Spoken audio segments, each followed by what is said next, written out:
오늘 성경 말씀은 출애굽기 13장 21절에서 14장 4절까지 그리고 신명기 8장 2절로 3절까지 길지 않은 본문이기 때문에 오늘은 제가 봉독해 드리도록 하겠습니다. 그런데 이제 설교가 진행될 때 그 주변 그 앞뒤 성경 구절들을 같이 찾아봐야 되니까 성경 본문은 같이 찾아주시기 바랍니다. 구약 101쪽, 102쪽 101쪽 출애굽기 13장 21절에서 14장 4절까지 말씀 봉독해 드리겠습니다. 여호와께서 그들 앞에서 가시며 낮에는 구름 기둥으로 그들의 길을 인도하시고 밤에는 불 기둥을 그들에게 비추사 낮이나 밤이나 진행하게 하시니 낮에는 구름 기둥 밤에는 불 기둥이 백성 앞에서 떠나지 아니하니라. 여호와께서 모세에게 말씀하여 이르시되 이스라엘 자손에게 명령하여 돌이켜 바다와 믹돌 사이의 비하이롯 앞 곧 바알스본 맞은편 바닷가에 장막을 치게 하라. 바로가 이스라엘 자손에 대하여 말하기를 그들이 그 땅에서 멀리 떠나 광야에 갇힌 바 되었다 하리라. 내가 바로의 마음을 완악하게 한즉 바로가 그들의 뒤를 따르리니 내가 그와 그의 온 군대로 말미암아 영광을 얻어 애굽 사람들이 나를 여호와인 줄 알게 하리라 하심에 무리가 그대로 행하니라. 아멘. 출애굽기 말씀이었고 신명기 8장 2절로 3절 구약 274쪽 말씀 또 한 곳 더 봉독해 드리도록 하겠습니다. 신명기 8장 2절로 3절 말씀입니다. 구약 274쪽입니다.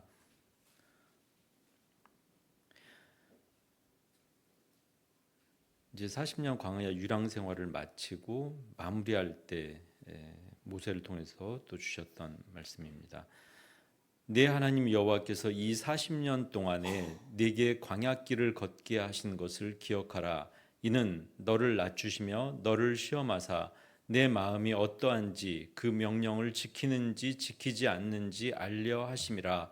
너를 낮추시며 너를 줄이게 하시며 또 너도 알지 못하며 네 조상들도 알지 못하던 만나를 네게 먹이신 것은 사람이 떡으로만 사는 것이 아니요 여호와의 입에서 나오는 모든 말씀으로 사는 줄을 네가 알게 하려 하심이니라. 아멘. 그 이스라엘 민족의 역사는 그 아브라함과 이삭과 야곱이라고 하는 그 창세기의 족장들로부터 시작이 되었습니다.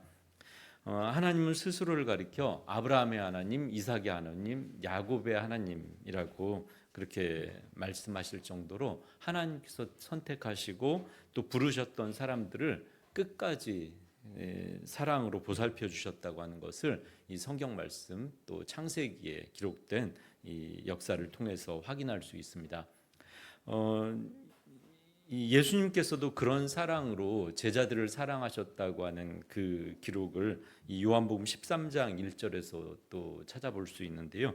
유월절 전에 예수께서 자기가 세상을 떠나 아버지께로 돌아가실 때가 이른 줄 아시고 세상에 있는 자기 사람들을 사랑하시되 끝까지 사랑하시니라. 이 예수님의 모습 또 하나님의 모습을 보면 이렇게 겹쳐져 보이는 그런 모습들을 또 우리는 발견하게 됩니다. 그런데 이 족장들의 후손 가운데 요셉이라고 하는 12아들 중에 그 한 명이었던 이 요셉이 애굽의 총리가 되고 나서 가나안 땅에는 대기근이 발생했고 그리고 이 기근을 피하기 위해서 이스라엘 자손들은 가나안 땅에서 이집트 땅으로 이주에 들어가게 되었었습니다. 세월이 지나고 그 이집트의 왕조가 바뀌면서 이 이방 민족이었던 이스라엘 사람들, 이스라엘 자손들은 이집트 사람들의 노예가 되었고 그리고 약 400여 년 정도의 세월이 흐르게 되면서 이 여러 가지 온갖 이제 어려움과 고난과 고통을 겪다가 드디어 하나님의 구원하심으로 그 지도자 모세와 함께 이집트에서 탈출하게 되었습니다. 오늘 본문은 그 첫 번째 출발의 그 순간에 관한 그 때에 관한 그 출애굽기의 말씀과 그리고 나서 그 광야 40년 역사가 끝난 시점에 또 이 역사를 이 광야 그 유랑의 역사를 마무리하면서 기록된 그 책인 그 신명기의 말씀이었습니다. 우선 출애굽기 13장 21절로 22절에 보면 그 지도를 한번 띄워 주시면 좋겠는데요. 이 본문을 띄워 주셨는데 그 13장 21절로 22절 이제 그 본문에 보면 이집트 땅에서 10가지 재앙이 하나님께서 10가지 재앙을 내려서 그 이집트 사람들을 심판하시고 이스라엘 민족을 이제 구원하시게 된 이제 그런 사건들이 자세하게 기록된 것을 볼 수 있는데요. 그 하나님께서는 이 출애굽해서 나오는 이스라엘 백성들을 낮에는 구름 기둥으로 밤에는 불 기둥으로 인도하셔서 이런 이제 그 하나님의 함께하심 기적을 경험하면서 이스라엘 사람들이 이 발걸음을 옮길 수 있도록 인도해 주셨던 것을 볼 수 있습니다. 그리고 이제 14장 1절 2절에 보면 그 경로를 이렇게 쭉 기록을 해 놓은 것을 볼 수 있는데요. 그 경로가 바로 이 광야로 들어가서 탈출하는 그런 길이 아니었다고 하는 것을 보게 됩니다. 이 지도에서 보시는 것처럼 비하이롯이라고 하는 저곳은 이 홍해 바다 뒤쪽으로 가는 이제 그 위치였고 이제 바알스본 맞은편이었다고 하는데 그래서 그 이제 오늘 그 이제 본문 말씀에서 14장 3절 출애굽기 14장 3절에 보면 이 광야에 갇히게 되었다 그렇게 바로가 판단할 정도로 이 엉뚱한 길처럼 보이는 길로 이렇게 지금 이동한 것을 이제 볼 수가 있습니다. 이 원래 그 다음 지도를 봐주시면 저 지중해 해안으로 가는 저 도로를 타게 되면 한 열 하루 정도면 이 가나안 땅까지 갈 수 있는 아주 지름길이기도 하고 요즘 말로 하면 이제 고속도로처럼 잘 닦여 있는 길이라서 말을 타고 병거를 타고 달려도 될 만한 이제 그런 도로가 있었는데 그 길도 아니었고 그리고 저 홍해 바다하고 그 지금은 수에즈 운하가 뚫려 있는 그 육지길로 그냥 쭉 이렇게 이동을 해도 저 호르산까지 그냥 직선거리로 갈 수도 있었을 것 같은데 그 길도 아니었습니다. 그런데 분명히 하나님은 구름 기둥과 불 기둥 가운데서 이스라엘 백성들을 인도하셨다고 하는데 홍해 바다 뒤쪽으로 방향을 잡아버렸습니다. 이렇게 되었을 때 그 지금 이제 성경 본문을 보면서 조금 이상하다 생각을 하게 되는데요. 이제 그 아까 3절에 보셨던 것처럼 바로도 그런 이제 생각을 하고는 지금 막 그 히브리 노예들이 이집트 땅에서 모세와 함께 탈출했다고 하는 그 소식 지금까지는 돈도 안 들이고 공짜 노동력으로 그 강제 노역도 시키고 건축도 시키고 종살이도 시켰는데 그런데 이 사람들이 다 도망갔다는 이제 그 소식을 듣고는 나가게 해주겠다고 했던 파라오 이 바로가 마음을 바꿔버리게 됩니다. 그리고는 그 추격을 하게 되는데 14장 7절 오늘 본 말씀 그 뒤에 이어진 본문을 보면 선발된 병거 600대 그리고 애굽의 모든 병거와 지휘관들과 또 군인들을 다 동원해서 그 히브리 노예들을 탈출한 노예들을 쫓아오기 시작했다라고 하는 것을 또 확인해 보게 됩니다. 아마도 이 종노릇하던 그 어중이 떠중이 그 오합지졸이었던 이 사람들이 탈출해 가지고 지리도 잘 모르고 그래서 엉뚱한 길로 가서 길도 잃어버리고 헤매고 우왕좌왕하고 있다고 판단을 하고 그리고 이제 그 홍해바다 뒤쪽에 잘못된 길로 들어갔다고 생각을 하고 그렇게 마음 놓고 추격을 하게 되었던 것으로 보입니다. 14장 11절 12절에 보면 지금까지는 그렇게 하나님의 인도하심 구름기둥 불기둥을 보면서 그 10가지 애굽에서 있었던 그 재앙들을 다 경험하고 그 기적을 체험하면서 이렇게 하나님의 인도하심을 잘 따라오는 것 같았던 그 이스라엘 자손들 그리고 이제 탈출했던 그 이스라엘 사람들과 함께 탈출했던 사람들이 하나님의 말씀에 순종해서 그렇게 잘 따라오다가 이 급박한 상황, 이집트 군대가 쫓아왔는데 앞에는 홍해 바다가 가로막힌 이 상황이 돼버리니까 불평하고 또 원망하기 시작한 것을 보게 됩니다.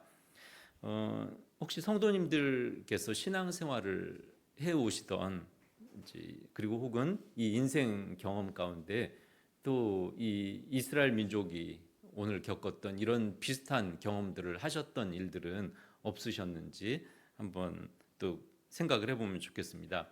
가장으로서 혹은 부모로서 엄마 아빠로서 아니면 또 직장에서 선임이나 또 어떤 결정을 내려야 되는 그런 사람으로서 또 크고 작은 공동체 지도자로서 고민하고 기도하고 결정했던 일들이 하나님의 은혜로 인도하심을 그렇게 따라가는 길이라고 생각을 했는데 어느 순간 갑자기 모든 게 다 틀어지면서 길이 막혀버리고 그리고 불평과 원망은 다 내게로 향하게 되는 그런 순간이나 상황이 없었다고 하면 정말 감사한 일이지만 우리가 살아가다 보면 교회 생활을 하든 또 인생을 살아가든 그런 일들이 있을 수 있다고 하는 것을 오늘 이 성경 말씀은 이야기를 해주고 있습니다. 왜 이렇게 된 것일까요? 저도 오늘 교회에 오다가 다른 날보다 좀 늦었는데 내비게이션을 의지했다가 이제 또 이제 그 내비게이션 따라서 오면서 이렇게 또 이제 가보지 못했던 그동안 다녔던 다른 길하고는 다른 길로 이 인도를 받았었는데요. 자동차를 타고 가다 보면 가끔씩 이게 기계고 컴퓨터라고 하는데도 내비게이션에 오류가 생기면서 엉뚱한 길로 인도에 가는 그런 경우도 있을 수 이제 그 경험을 하게 되는데 하나님의 내비게이션이 고장이 나서 이런 일이 벌어졌던 것일까? 하나님의 인도하심이 잘못되었거나 아니면 내가 무슨 죄를 지어서 죄가 많아서 아니면 내가 그 잘못 순종해서 이렇게 고통스럽고 깝깝하고 답답한 일이 벌어지게 된 것일까? 그것도 아니고 저것도 아니라고 하면 거기에는 분명히 하나님의 뜻이 있다고 하는 것을 우리가 깨닫게 됩니다. 오늘 성경 본문은 출애굽기 14장 4절에서 하나님이 바로의 마음을 완악하게 하셨다라고 말씀해 줍니다. 이 본문은 그 믿는 사람들이나 믿지 않는 사람들이나 제일 많이 오해하는 그 구약의 몇 가지 본문들 중에 한 본문입니다. 왜냐하면 하나님이 이 바로의 마음을 완악하게 해놓고는 그리고는 또 이스라엘 자손들을 다시 노예로 붙잡고 죽이고 종으로 만들려고 그렇게 했다고 또 하나님이 심판하고 그리고 또 무지막지하게 이 군대를 다 수장시켜 버리는 이제 이런 일을 하는 정말 괴팍한 하나님이다 비난하는 사람들이 있습니다. 그러나 이 본문은 출애굽기 7장 3절 그리고 13절에도 똑같이 기록되어 있고 오늘 14장 4절과 또 8절에도 또 똑같이 기록되어 있습니다. 이 문장은 이 본문만 가지고는 그 뜻풀이가 안 되고 해석이 안 되는 그런 본문입니다.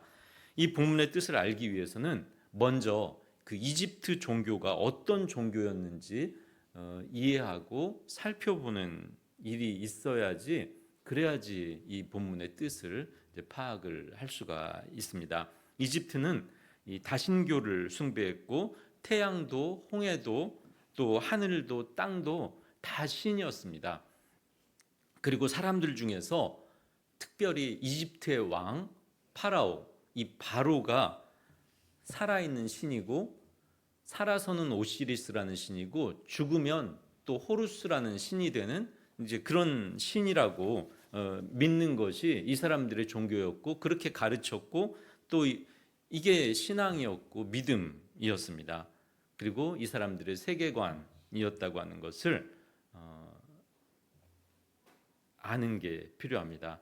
마치 그 신천지에서는 이만희가 메시아고 통일교에서는 문선명이 메시아보다 더 뛰어난 사람이라고 믿고 또 JMS에서는 정명석이 메시아라고 믿고 또 일제강점기 때는 일본 왕이 신이고 그래서 천황이라고 믿고 또 우리 민족한테도 신사참배를 하라고 그렇게 강요했던 것과 똑같은 일이 이 이집트 땅에서도 벌어지고 있었던 것입니다.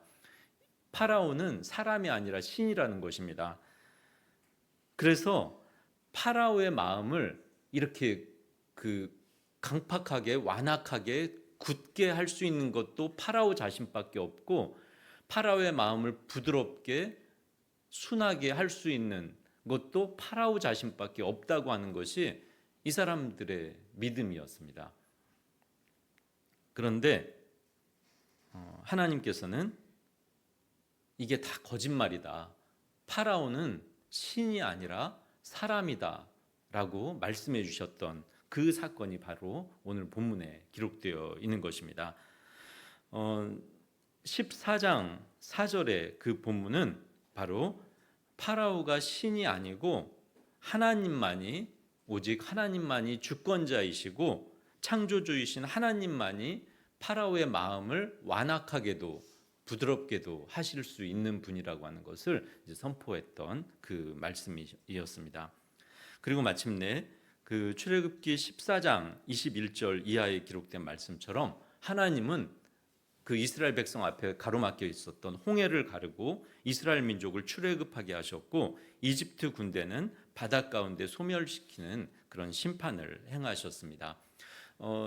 그 PPT 자료 중에 사진을 하나 보여주시면 이 사진은 그 이집트 나일강 상류에 이 룩소르라고 하는 그런 신전들이 많은 이제 그런 지역이 있는데 그 신전들 중에 하나에서 발굴이 된 이제 그 조각상들입니다. 그런데 여기서 보시면 그 이 성도님들께서 보실 때 왼쪽에서 하나, 둘, 세 번째 인물이 그 람세스 2세고 나머지는 다 신들입니다. 뭐 푸타나, 뭐 레나, 이 이집트의 그 신들을 다 조각해 놓고 이집트의 파라오도 신 중에 하나라고 저렇게 같이 조각해 놨던 이제 그런 모습을 이제 한번 다시 확인을 해볼 수가 있겠습니다. 이 출애굽기 14장 4절에서는 그렇게 하나님께서 파라오의 마음을 강팍하게 하셨다라고 하는 이 말씀을 통해서 파라오가 신이 아니라고 하는 것, 파라오가 사람이라고 하는 것을 말씀해 주셨던 이제 그 사건이 있었고, 그리고 나서 하나님의 구원 사건이 이 홍해 바다를 건너는 사건까지 쭉 이어지게 된 것을 볼 수 있습니다. 그렇다면 오늘 그 설교 제목으로 드렸던 이 믿음이 무엇일까? 어떤 사람들은 하나님께서 이렇게 인도해 가시는 것을 아무 문제가 없을 때는 순종하면서 따라갔지만 갑자기 이렇게 어려움들이 닥쳤을 때 왜 우리를 죽이려고 여기까지 끌고 왔냐? 우리가 노예로 살아도 된다고 하지 않았냐? 이 불평을 하고 원망을 시작했던 이제 그 모습들을 이제 볼 수가 있습니다. 그렇다고 하면 믿음이 무엇일까를 생각할 때 하나님을 끝까지 신뢰하고 하나님의 인도하심을 기도로 간구하고 또 어려움과 고난이 있을 때라도 하나님의 뜻 그리고 하나님의 때를 기다리면서 하나님의 말씀을 묵상하고 따라가는 그 일이 믿음이라고 또 볼 수가 있겠습니다. 갈라디아서 6장 9절 본문입니다. 우리가 선을 행하되 낙심하지 말지니 포기하지 아니하면 때가 이름에 거두리라. 선을 행하는데 낙심하게 되는 일들이 분명히 있었기 때문에 또 이 말씀을 주셨던 것 같습니다. 그렇다고 하면 이 믿음은 하나님을 업신여기지 않고 끝까지 기도하면서 선한 마음으로 결단하고, 그리고 어려움과 고난이 있을 때에도 낙심하고 절망하고 불평하고 원망하는 그 대신에 포기하지 않고 또 기다림의 시간을 갖는 일이라고 또 할 수 있겠습니다. 오늘 두 번째 성경 본문 말씀은 신명기 8장 2절로 3절입니다.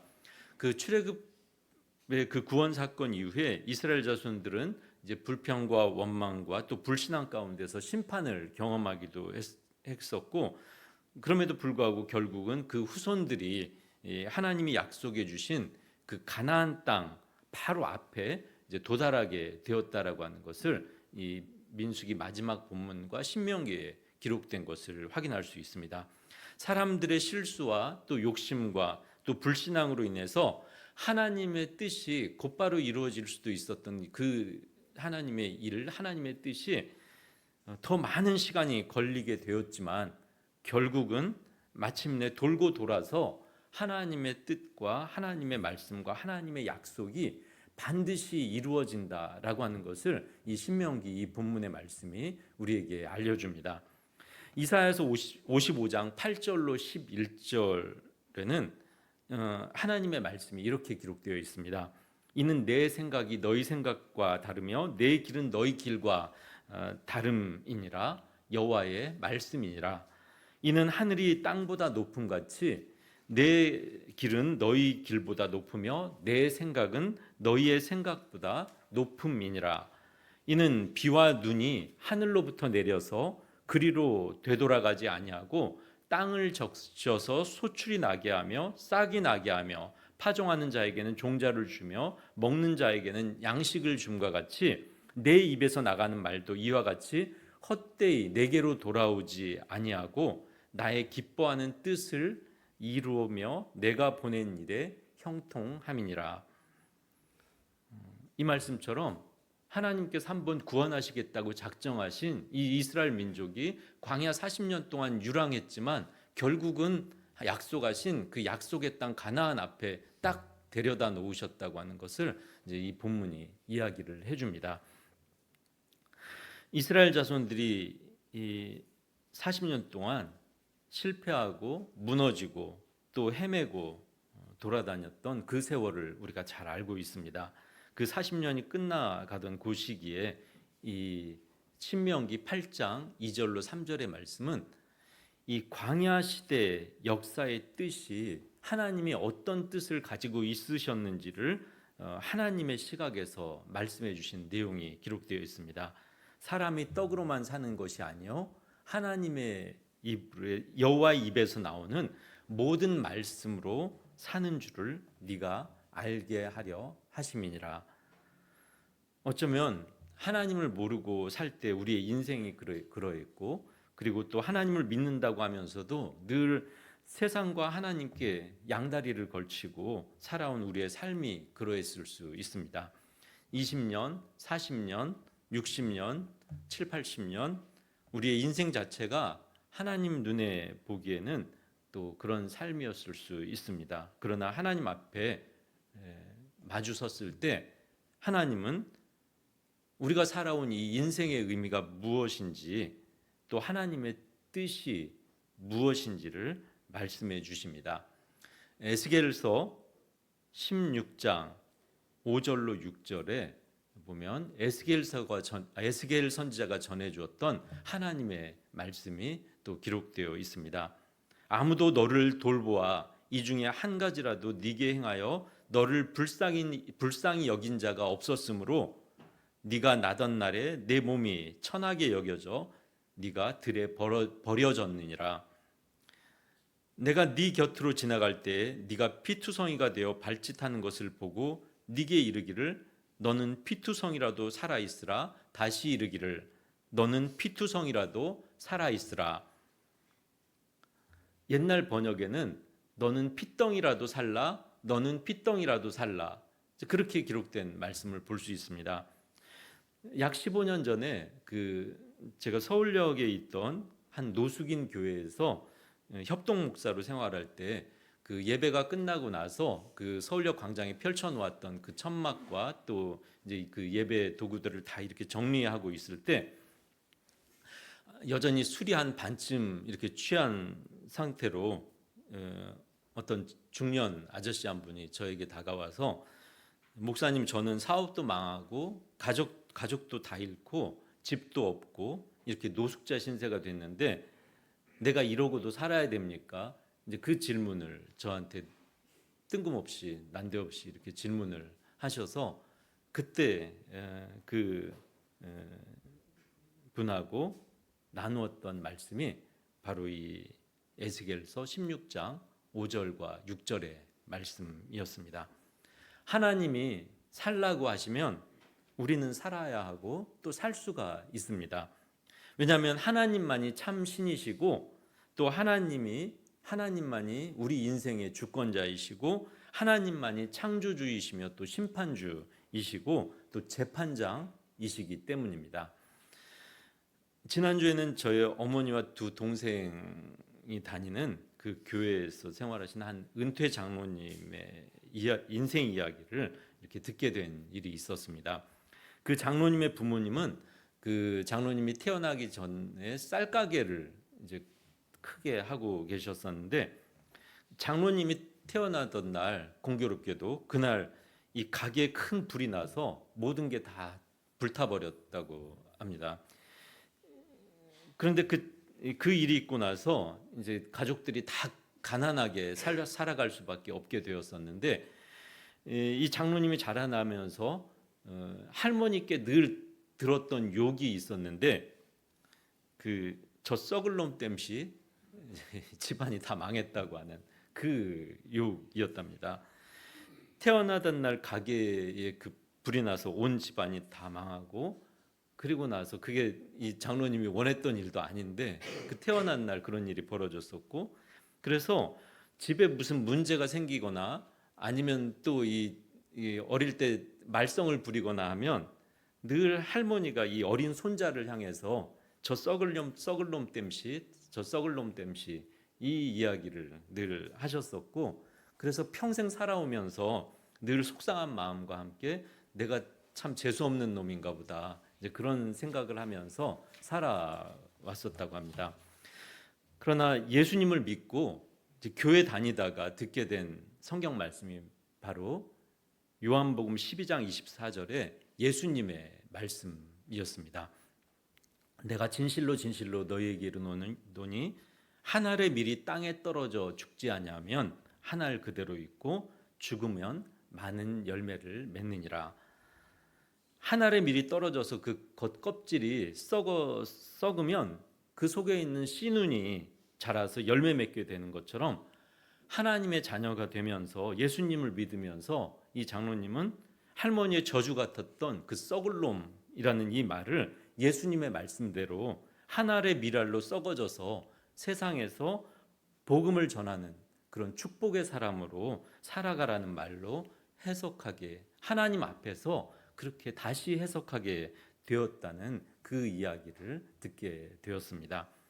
그 장로님은 그렇게 해서 한평생을 한 알의 밀알, 이 예수님의 말씀을 생각하면서 예수님을 믿고 또 교회를 섬겼고 또 의사 선생님으로 장로님으로 그렇게 한평생 살고 은퇴를 하셨다고 하는 그 이야기였습니다.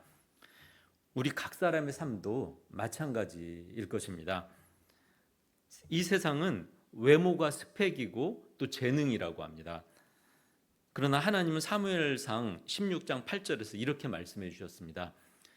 여호와께서 사무엘에게 이르시되 그 용모와 신장을 보지 말라. 내가 이미 그를 버렸노라. 나의 보는 것은 사람과 같지 아니하니 사람은 외모를 보거니와 나 여호와는 중심을 보느니라. 사람의 눈으로 나 자신과 또 다른 사람을 보고 판단하면 외모와 신장과 겉모습만 보고 사람을 평가할 수 있습니다. 그러나 그런 순간에 믿음은 무엇일까요? 하나님의 눈으로 나 자신을 바라보고 내 인생을 바라보고 다른 사람을 볼 줄을 아는 것입니다. 또 이 세상은 돈이면 다 된다고 말합니다. 돈이 많으면 가정 문제와 부부 문제도 대부분 해결이 되고, 돈이 많으면 괄시도 안 받고 자녀 교육도 잘 시킬 수 있고 억울한 일들도 안 당하고 살 수 있는 것처럼 그렇게 보여주고 또 가르칩니다. 그러나 믿음이 무엇일까요? 사람이 떡으로만 사는 것이 아니요 오직 여호와의 입에서 나오는 하나님의 말씀으로 사는 것이니라 라고 하는 이 말씀이 진리인 줄 알고 믿고 살아가는 삶이 바로 믿음이라고 하겠습니다. 예수님은 바로 이 말씀으로 이 돌들을 떡이 되게 하라고 했던 그 마귀, 사탄 마귀의 그 시험도 바로 이 본문, 이 말씀으로 물리치셨던 그 일이 있었습니다. 이제 오늘 설교를 통해 이 말씀을 나누는 시간을 또 마무리하려고 합니다. 믿음이란 무엇일까라고 하는 그 질문을 드리면서 오늘 본 말씀을 나누는 시간을 시작했는데, 믿음은 하나님을 끝까지 신뢰하는 일이고, 또 믿음은 하나님의 때를 끝까지 기다리는 일이기도 하고, 또 이 믿음은 하나님의 눈으로, 사람의 눈이 아니라 세상의 눈이 아니라 하나님의 눈으로 나를 보고 내 인생을 바라보고 다른 사람을, 타인을 바라볼 줄 아는 것이라고 하겠습니다. 또 믿음이란 하나님의 말씀으로 살아가는 삶이라고 할 수 있겠습니다. 이스라엘 자손들에게 광야 40년 여정은 어떻게 보면 실패했고 고통과 고난 가운데서 쓸모없이 허송세월했던 그런 시간, 그런 후회하고 낙심할 수밖에 없었던 그런 기간이었을 수 있습니다. 그러나 하나님의 말씀에 비추어 보면 그 광야 40년 여정의 결론이 하나님의 말씀으로 사는 것을 깨닫게 해주는 시간이었다고 하는 그 이야기를, 그 음성을 들을 수 있습니다. 그리고 오늘 본문이 8장의 본문이 쭉 이어진 그 16절에서 다시 한번 하나님께서 말씀해 주신 이 광야 40년 역사의 뜻을 다시 확인하게 됩니다. 제가 봉독해 드리겠습니다. 내 조상들도 알지 못하던 만나를 광야에서 네게 먹이셨나니 이는 다 너를 낮추시며 너를 시험하사 마침내 네게 복을 주려 하심이었느니라. 우리의 인생 기간이 짧았든 길었든 하나님은 우리에게도 같은 말씀을 해주십니다. 이 말씀을 기억하고 또 묵상하면서 한 주간의 삶과 그리고 또 각자에게 주님께서 주신 이 인생의 그 길을 주님과 동행하며 살아가는 저와 또 성도님들의 삶이 되기를 원합니다. 함께 기도드리겠습니다. 하나님을 사랑하는 자 곧 그의 뜻대로 부르심을 입은 자들에게는 모든 것이 합력하여 선을 이루느니라 말씀해 주신 주님의 말씀을 기억하며 또 오늘 이 말씀을 저희들 함께 나누었습니다. 주님, 이 말씀을 통해서 들려주셨던 주의 음성을 저희들이 듣고 붙잡고 깨달은 바를 지키며 또 묵상하며 살아가는 저희들의 한 주간의 삶과 또 이 인생 여정이 되도록 은혜 내려 주시옵소서. 주님께 모든 것 감사드리옵고 예수님 이름으로 기도드리옵나이다. 아멘. 지금은 우리 주 예수 그리스도의 은혜와 하나님 아버지의 사랑하심과 성령의 교통하심이 오직 주님을 사랑하는 마음으로 주 앞에 나와 예배드린 성도들 머리 위에와 일산 은광교회 위에 그리고 이 나라 이 민족 위에 지금부터 영원까지 함께 하시기를 간절히 축원하옵나이다.